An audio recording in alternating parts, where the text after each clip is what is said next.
खरंच घरातल्या प्रत्येक डब्यामध्ये लाडू लाडू लाडूच दिसत आहेत. तर आता लाडू सोबत आपण चिवडाही बनवूयात.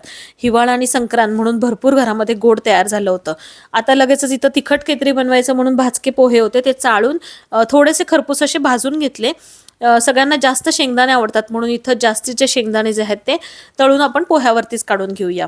तसेच सुक्या खोबऱ्याचे काप जे आहेत ते पण लालसर रंगावरती आपण तळून घेऊया.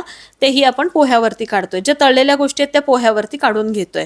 पंढरपुरी डाळ पण मी अगदी काही सेकंदासाठीच फक्त तेलातनं काढली आणि काढून घेतली. तसंच भरपूर कढीपत्ता वापरायचा. हा कढीपत्ता जो आहे तो कुरकुरीत करायचा, नाही तर चिवडा जो आहे ना तो नरम पडतो. चिवड्याची टेस्ट वाढवण्यासाठी काजू पण तळून घेतलेत. आता आपल्याला इथं आवडीनुसार म्हणजे 8 ते 10 मिरच्या ज्या आहेत त्या कट करून इथं तळून घ्यायच्यात. लगेचच आपण ह्याच्यातलं तेल जे आहे ते कमी करून घेऊया. आता आपण फोडणी देतोय.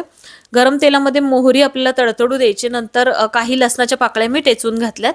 हळद घातलेली आहे. लाल तिखट घरातलं वापरलंय आणि चिवड्याचा जो मसाला असतो तो मी इथे 3 ते 4 चमचे वापरलाय. गॅसची फ्लेम बंद केली. इथं चिवड्यावरती मीठ आणि पिठी साखर घालून घेतली.